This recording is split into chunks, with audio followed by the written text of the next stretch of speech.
नमस्कार साथियों, कैसे हैं आप सभी? आशा करता हूँ आप सभी बहुत अच्छे होंगे, स्वस्थ होंगे और मन लगा करके आप अपने बिहार बोर्ड की परीक्षा की तैयारी काफ़ी अच्छी तरीके से कर रहे होंगे। साथियों, आज हम लोग बिहार बोर्ड क्लास 12 केमिस्ट्री यानी कि रसायन शास्त्र के कुछ महत्वपूर्ण प्रश्नों की चर्चा करने जा रहे हैं, जो कि आपके बिहार बोर्ड की परीक्षा के लिए काफ़ी महत्वपूर्ण है। अगर आप बिहार बोर्ड की परीक्षा 2025 जो कि फरवरी में होने वाली है, उसके परीक्षार्थी हैं, तो आप वीडियो में शुरू से लेकर के अंत तक अवश्य बने रहिएगा, क्योंकि आज हम वैसे प्रश्नों की चर्चा करेंगे जो कि आपके बिहार बोर्ड की परीक्षा में काफ़ी बार पूछे गए हैं और इस बार की बोर्ड की परीक्षा में पूछे जाने की संभावनाएं हैं।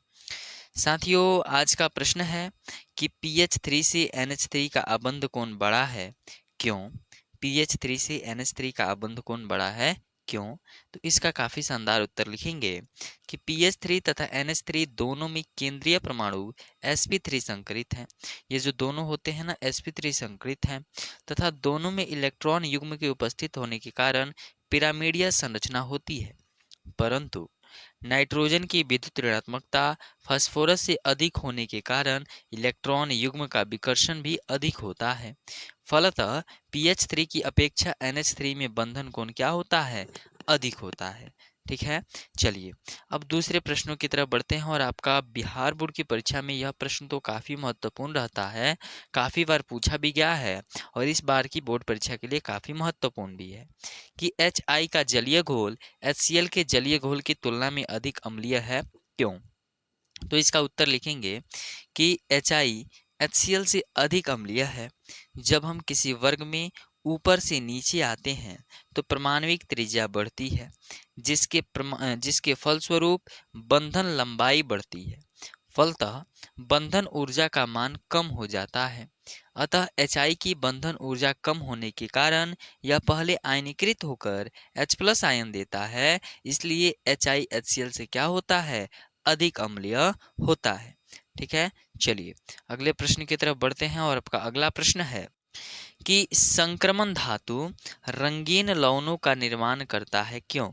संक्रमण धातु जो होता है वह रंगीन लवणों का निर्माण क्यों करता है? तो इसका उत्तर लिखेंगे कि निम्न ऊर्जा वाले डी कक्षक से इलेक्ट्रॉन का उत्तेजन जब उच्च ऊर्जा वाले डी कक्षक में होता है तो उत्तेजन ऊर्जा का मान अवशोषित प्रकाश की आवृत्ति के संगत में होता है।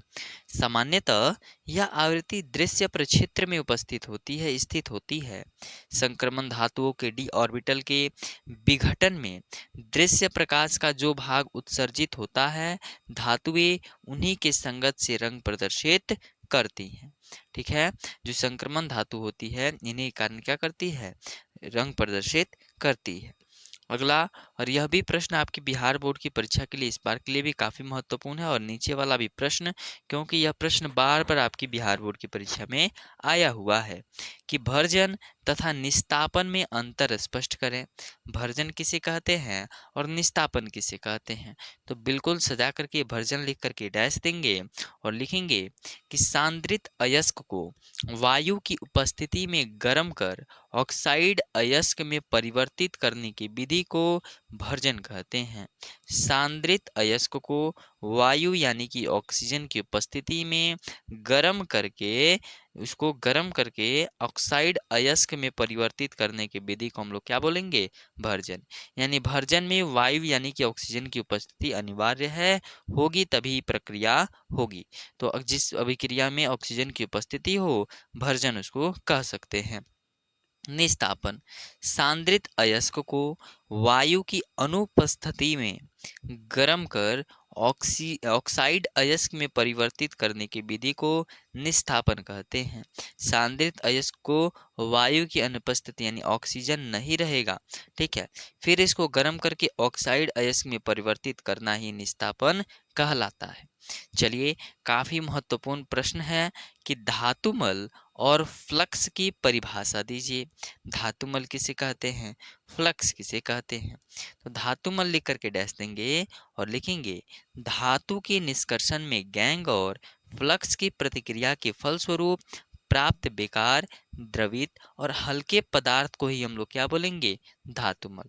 धातु के निष्कर्षण में गैंग और फ्लक्स की प्रतिक्रिया के फलस्वरूप प्राप्त बेकार द्रवित और हल्के पदार्थ को धातुमल कहते हैं। वही फ्लक्स लिख करके डैश देंगे और लिखेंगे कि धातु के निष्कर्षण में अयस्क में उपस्थित अशुद्धियों को दूर करने के लिए बाहर से जो पदार्थ डाला जाता है उसे हम लोग क्या बोलते हैं, फ्लक्स बोलते हैं। तो आशा करता हूँ आज के ये 5 प्रश्न आपको बेहतर तरीके से समझ में आए होंगे और आप इन सभी प्रश्नों को आप अपने कॉपी में अवश्य लिख करके याद कर लीजिएगा, चूँकि यह सारे प्रश्न आपकी बिहार बोर्ड की परीक्षा में पूछे जाएंगे और इसमें से लगता है आज की क्लास में 1 से 2 प्रश्न आपकी परीक्षा में रहेंगे ही रहेंगे। तो चलिए मिलते हैं अगले वीडियो में, और अगले वीडियो में और सारे शानदार शानदार प्रश्नों की चर्चा करेंगे। चलिए, और साथियों आप सभी प्रतिदिन 5-5 प्रश्नों का प्रैक्टिस करते रहिए, याद करते रहिए, क्योंकि हम तो प्रतिदिन आपके लिए प्रश्न लाते ही रहते हैं जो कि आपकी परीक्षा के लिए महत्वपूर्ण रहते हैं। ठीक है, बहुत बहुत धन्यवाद। वीडियो अच्छी लगी हो तो अपने दोस्तों के साथ अवश्य साझा करें।